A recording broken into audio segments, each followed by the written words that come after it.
Welcome back. I'm Christopher Hope in for Andrew Pearce. Now, every single day on the UK's roads, 5 people are killed and many hundreds are injured on average.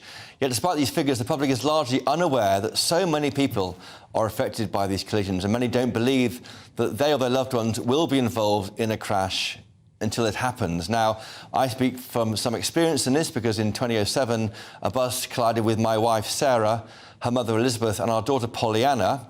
Elizabeth died, Sarah, my wife, was very badly injured, and my daughter, Pollyanna, lost her leg below the knee. She was 2 then, she's 17 now, and now she's a dancer and appears in When Lives Collide, a powerful exhibition depicting the real-life horror of road collisions as described by those involved and organised by the brilliant charity Road Peace. The photographs in this exhibition at the Oxo Tower are by Paul Wenham-Clark, who joins me now. Paul, welcome to Hello. GB News. It's been a very moving experience for you, I'm sure, to meet all sorts of people affected by collisions. Yes, it has been. I mean, this exhibition is actually like a part 2 because 20 years ago I did the original When Lives Collide exhibition, and then this year is the 30th anniversary of Road Peace, and they asked me whether I would do another exhibition for them, and so it's become When Lives Collide 2023. And so I've done the same thing. I've gone and interviewed people that have been directly affected by it, people that have been either bereaved or seriously injured. But it's interesting because, you know, your story is different because it's actually a positive story. It comes out with where Pollyanna, you know, is like rises like a phoenix from the ashes, really, which is incredible. And we did that picture that you just shown, which is her dancing at a bus stop. Because it was at a bus, you know, it was on public transport, and it's at a bus stop where she was. They're on a pavement, and it was not dissimilar to the bus stop you're showing there. Yeah, that's right. And so we went and did this shoot on a London street, and I had assistants all holding lighting, and I was like laying on the floor taking the picture. It's sort of guerrilla style, so we just sort of got on with it, and we had like members of the public walking through the picture and things. But that was a really, you know, it was a real pleasure to photograph her because she is such a character. Yeah, she really is. Well, I can speak for some experience of that. And you photographed other people too in the exhibition, didn't you? Yes, that's right. And some were very, very upset, and you were capturing the emotion of what they're going through day to day. I mean, everyone experiences tragedy and deals with it in different ways. Yeah. I mean, I'm a professor of photography at the Arts University Bournemouth, and part of my role is to do research projects, and so it's ideal fit for me to work with a charity like Road Peace. And so with the photography, what I did was I set up a studio setting and then travelled it all around the country, and the different Road Peace members came to that setup, and then each of them told us their story, and I photographed them as they were telling the story. So we've got all the emotions from like absolutely crying their eyes out to people like choking tears back, thinking about the loved one that they've lost.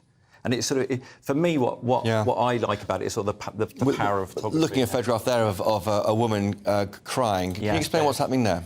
Yeah, so Bev was talking about her husband, and what I've done is I've set up like high-resolution studio-lit studio setup, and each of these pictures are like capturing split seconds as this person sort of goes through the emotions of telling their story. So it's a strange situation because normally in photography we don't take pictures of adults crying. No. And so these pictures are very, very much, you know, they're really in your face. They're quite intrusive. I mean, does Bev, for example, mind that photograph being in it, or have you given them veto on saying, "I'm sorry, that's a bit"? Yeah, that's right. I mean, there's a lot of ethical sort of approvals to go through with all this kind of thing, and all the people knew exactly what they were there for and what was going to happen, and then they get to look at the pictures afterwards. And like Mark that you're looking at now, that's Mark on screen now. Yeah, and he lost his son in a motorbike accident, and he actually talked about how all these emotions were like pent up until the Queen's funeral, and somehow listening to all the various speeches released all his emotions, and the pictures in the gallery are displayed like each face is like 2 foot high, so you're sort of seeing these raw emotions, and if you look into the pictures, it's you know, it's really hard not to be affected by them, and that's what I'm trying to achieve with the photography, and each person's story is with their picture as well. Dawn. I was just going to say, I mean, amazing photos and amazing work that you do. And I think the thing is with this story, it's there but for the grace of God go any of us. Yeah. We could step outside the front door tomorrow and something horrific could happen to us or someone we love. I just wanted to ask both of you, really. I mean, when you saw, you know, the Extinction Rebellion, blockading roads, you know, on motorways and things like that, I mean, your blood must run cold at the potential for what could happen in that situation. Paul? Well, yeah, I think it does. But at the same time, I think one of the things I've learned over the time of doing this project is that we really do need to question our relationship to cars. We've been a kind of totally besotted with cars. We're in love with cars. And you think of all the things that we've suffered as a result of it, all the global warming, the pollution, all the deaths. There's like 85,000 deaths in the last 30 years in Britain. Yeah. And is it time now with electric cars and autonomous cars that we just stop that and move on? Because I think it is. Do you think we tolerate death on the roads? Is that, so we tolerate 5 dying every week, whatever that figure was. I mean, and my experience was, you know, tragedy comes out of a clear blue sky and suddenly you're facing your life falling apart. You have to reconstruct it and it's not easy.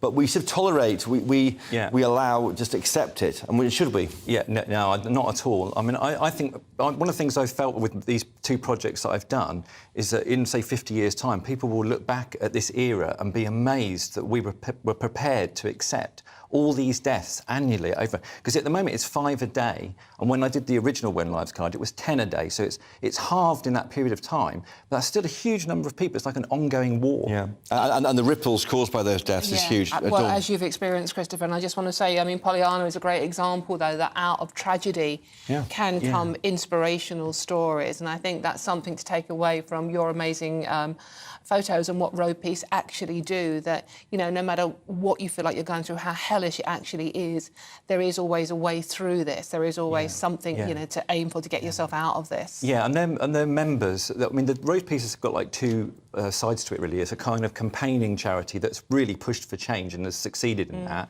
And then also it supports, you know, it's a support network. So as new members come in, all the people that have experienced something similar from years before help them.